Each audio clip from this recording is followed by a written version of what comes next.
I think we'll make a start, guys. Thanks for coming along. So today is going to be an introduction to Underworld in the sense that we're not going to get into anything too heavy. I really just want to go through the basic building blocks for Underworld models.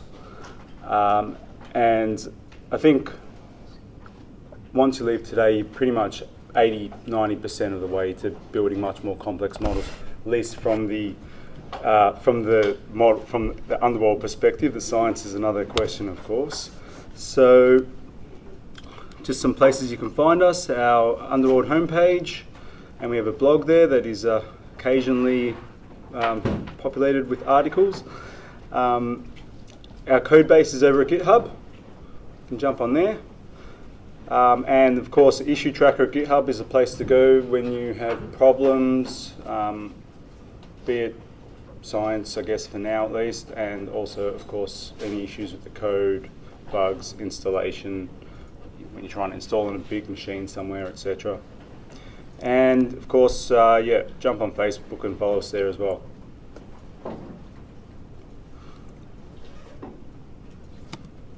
So this is what I'm hoping to get through today, and we'll see how we go with time. If we get through all this, maybe we can look at a few other things. So we're going to have a look at Dockers and notebooks. First, Dockers being the main method in which we deploy our code now, and notebooks being the main environment we're using. We're going to jump into setting up mesh and mesh variables, and then have a look at the steady state heat equation. That's all we're actually going to look at today, most probably.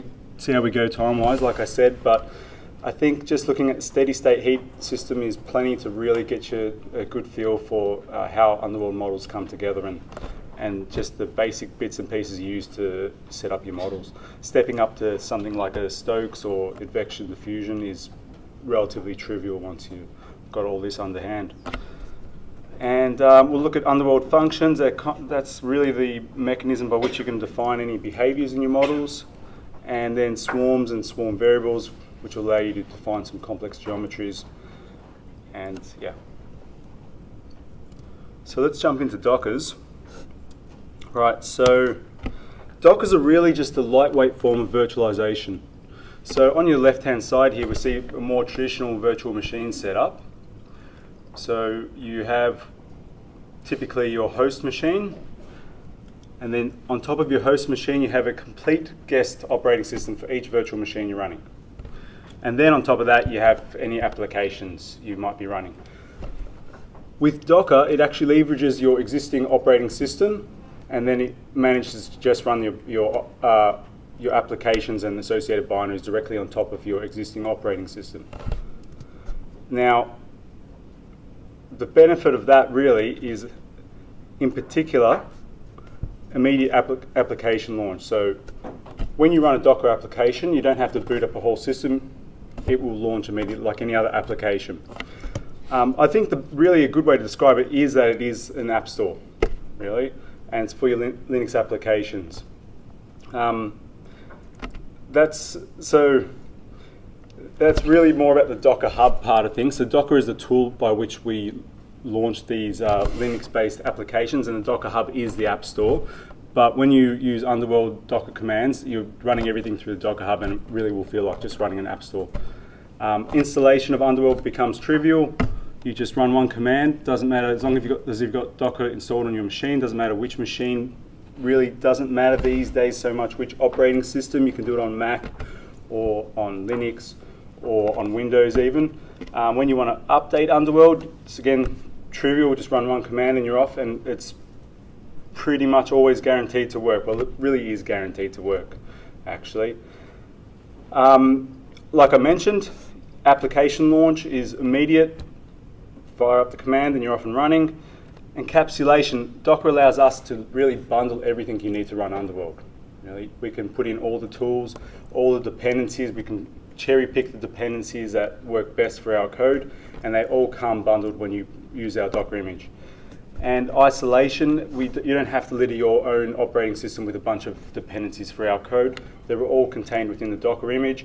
If you want to remove it at some stage, you remove it, and all the dependencies have gone with it. Your operating system stays nice and tidy. So only real shortcoming of Dockers is really that we can't use them currently on big supercomputers. So, you're going to do all your prototyping on your own machine through your Docker setup most probably.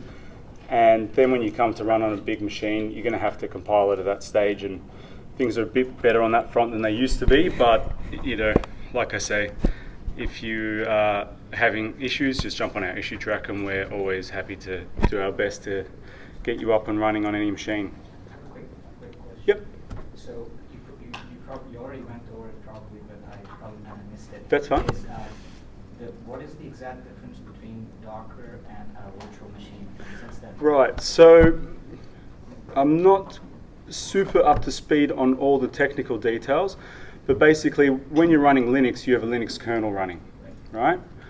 And Docker leverages your existing Linux kernel to actually operate what it needs. So it doesn't need to fire up its own kernel, load it. So there's no client OS in that sense? That's right, yeah. So exactly like in the system here, you've got your client or guest OS. On the Docker side of things, you don't have a guest OS. Yeah. Now, it's a bit It's not quite true. Right? It's not quite true on Windows and Mac. Even on Linux. On Linux, go on. The host can be in Ubuntu, and the Docker image that you run could be a Fedora. Right, but you'll still use the same kernel, right? Yes, but it's Yeah. but a different distribution. Yep. Yep. Again, I don't know anything beyond those details, but somehow it works. That's the main thing. I guess the main thing as a user is that it's much more lightweight. Exactly. You type Docker run and it starts within a split of a second. Spot on. Instead of booting a virtual machine. Yep. Yeah, I think the other thing for us is that you can run multiple versions, fully encapsulated, etc. So, the old adage of never update until you've finished, whatever paper. You can keep a version that's working. Yep. It is also very lightweight. So that's what we do like. I guess we're not selling Docker though, in the sense that it's not really anything. Just turns out to be really convenient. Yeah, we started to use it. We thought we'll give it a shot, and I think really it's proven to be the way forward in terms of distributing our kinds of codes, where we have often tricky dependencies and other issues that are quite often isolated to individual computers that we end up spending a lot of time trying to get through. With Docker, all that stuff goes away. So here's the anatomy of the main Docker command you're going to be using, which is this Docker run. Right, so you're going to pass in a few options. The image you're going to pass in is Underworld code / Underworld 2. That's just pointing to what you want to run. The command is a command that you're going to run inside your Docker application. If you don't pass in any command, the application itself usually defines a default command. And then any args for the command that run inside your application itself. The main options that we're going to be using are the -P one here, so you can publish a port, because we're going to be running notebooks, which effectively launch a server inside the Docker container. You want to publish the port so we can access that from within your virtual machine. I think the other one we will use actually is the -V one, which allows you to map a local directory to a directory inside your Docker, so that your Docker can see files local on your machine, and you can save files local. And yeah. So here are a few commands. You're welcome to follow on if you like. We're going to have plenty of time to have you guys have a crack at this anyhow. So if you want to just listen, that's fine as well. So again, we run Docker run -P. We're mapping port 8888 inside the Docker to 8888 outside the Docker. And then we're just running Underworld code, Underworld 2. That basically launches our Underworld Docker. Right, and then to access it, you just browse to your to localhost 888 in your web browser. Sorry. The next command here does the same thing, except what we do is we map our current directory via this environment variable to a directory inside the Docker container. There is meant to be an underscore there as well. You can't see, but that's.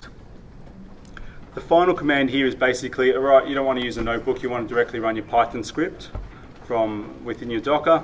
So we map the local directory into your Docker, and then we choose which Docker container you want to run, Underworld, and then you tell it what what to run within the Docker container. In this case, you're running Python, and then you can launch it against some model you've called model.py. For those on Windows and Mac, there's Kitematic, which is a graphical user interface for your Docker stuff. We're not going to have a look at that today because I think most of you guys are running off the VM. But it does make things easier. It's worth learning the command line interface as well because you get a lot more power out of that, as is usually the case. Okay, so I think I want to have a chat about notebooks now. Who's used notebooks here? Jupyter notebooks. All right, not many of you actually. So notebooks are really just it's a web browser-based front end to Python. It doesn't actually have to be to Python. It can be to numerous other languages.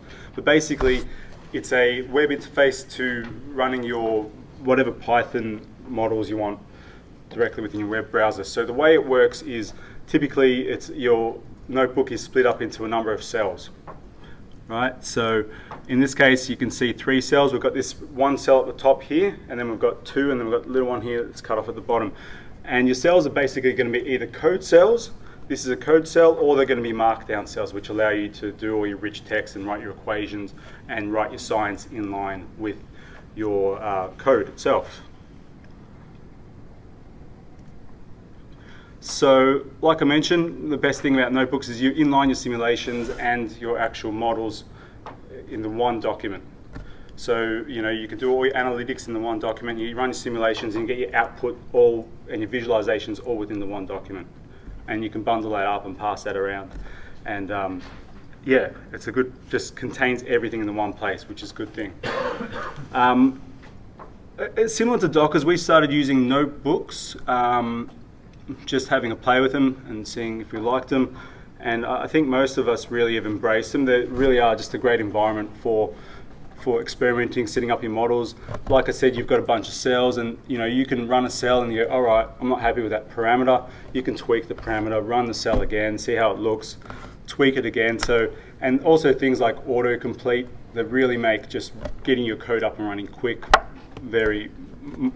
much more friendly.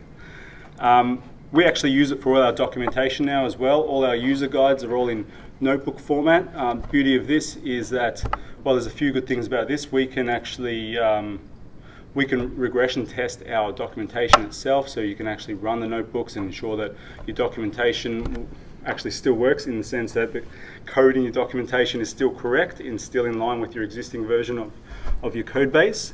And also for people using our documentation, you can walk through the documentation, actually execute the code within it, and just convince yourself of various things by tweaking things and changing parameters and having a play. Also, because web-based, we can do everything cloud-based, so you can have a Underworld code running on some machine somewhere, and then you can browse to it from anywhere and do all your coding directly. Just, the cloud. And yeah, just the final point I'd like to make on that is that, while we embrace all the notebook stuff, it's not actually an Underworld requirement. You don't need it for any Underworld models. But yeah, we do recommend it as a good environment for just getting up and running. A few caveats for notebooks are, well, they're not really a great environment for parallel simulations. There are some ways you can do parallel, but we're starting to have a bit of a play around with that. I don't know if it's a way forward yet. We'll stay tuned for that, I guess.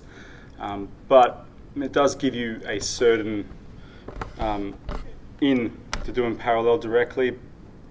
I think currently for parallel, the game plan is you do all your prototyping in notebooks, and then you can get it to just boil down to a regular Python, and then you can run it wherever you want on whatever machine directly as a Python model. And also the notebooks themselves are stored as JSON data files, which aren't particularly human friendly or version control friendly for that matter as well. So these are just the basic commands in notebooks. We're all going to have a play with them shortly anyhow. So enter is the edit mode. I think it's kind of pretty similar to the VI kind of text editor. You've got edit mode, and so you hit enter in your inner cell, and you can change either the markdown or the code. Hit escape to get back to, I guess, view mode, and then you can hit cursor up and down to move between different cells. When you hit control enter, you'll execute the cell. So if it's a Python, we'll actually execute the Python. If it's something like Markdown, we'll go ahead and render that Markdown for you. Shift Enter will do the same thing, but it'll also move you on to the next cell. These two final shortcuts, I think, yeah, keep these in mind, guys. I think they're very useful. It's just autocomplete. So as soon as you start typing, if you hit Tab, you can, it will give you all your options, all your autocomplete options from that point on. Likewise, if you've written a function or a method, and within the parenthesis, if you hit Shift Tab, it will actually give you all the arguments that you can pass into that function. Okay, so I'm going to stop here, and I think what we're going to do is Louis is going to jump up and give you a bit of an overview of the science of Underworld.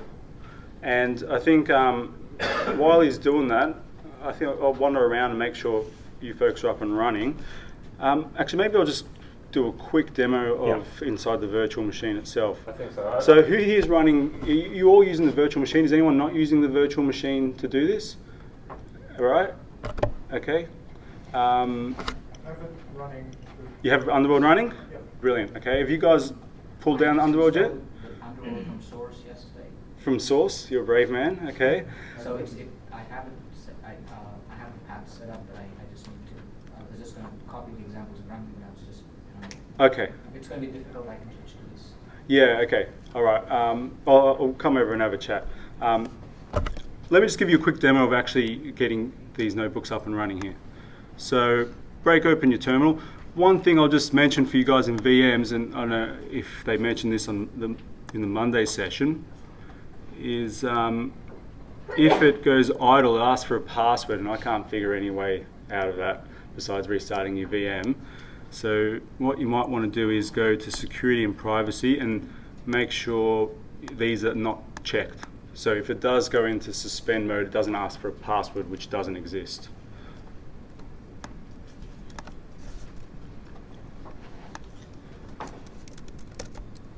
Right, so to run Docker, all you do is docker run-p. So we're mapping that port through, and then Underworld code, Underworld 2.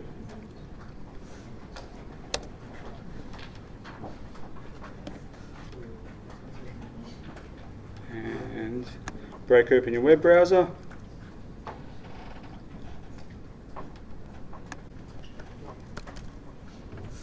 Now if you browse to localhost 888, should take us to our notebook.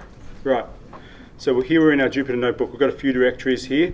In the examples directory is just all our Underworld examples, standard examples. We have a user guide directory, which is a user guide, this one here. We have a few publications that we have replicated in Underworld 2.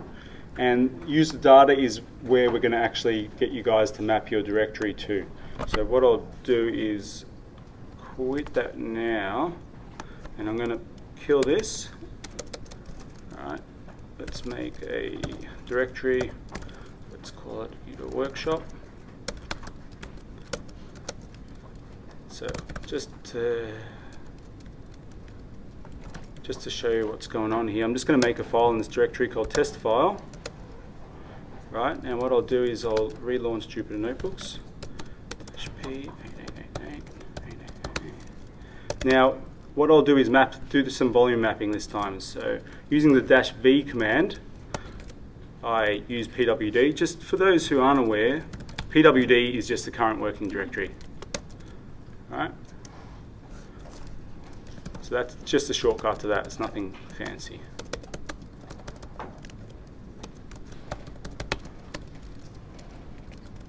And we're going to map that to workspace /_user data. I think that's right. Just pull this across. Underworld code, Underworld 2. We want Docker run, not Jupyter run. Let's try it again.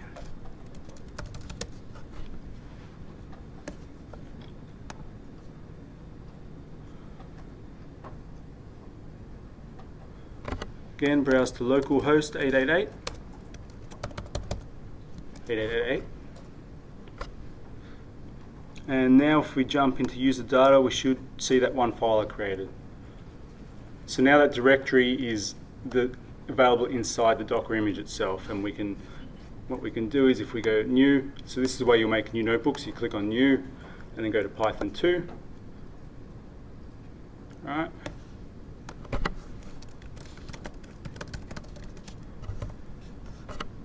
Now if we come back to our terminal, let me just see. So now we can see that that notebook file itself exists in the host operating system.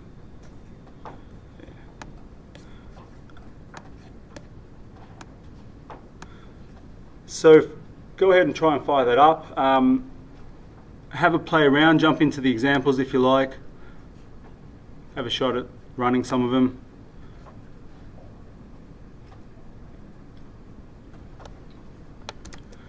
So again, I'm just pressing Shift Enter to execute a cell. And then you press up and down to just browse up and down through the code, and then if you want to, Shift Enter again to execute that cell again, and so forth. But have a play. I'll let Louis jump up and say a few things now.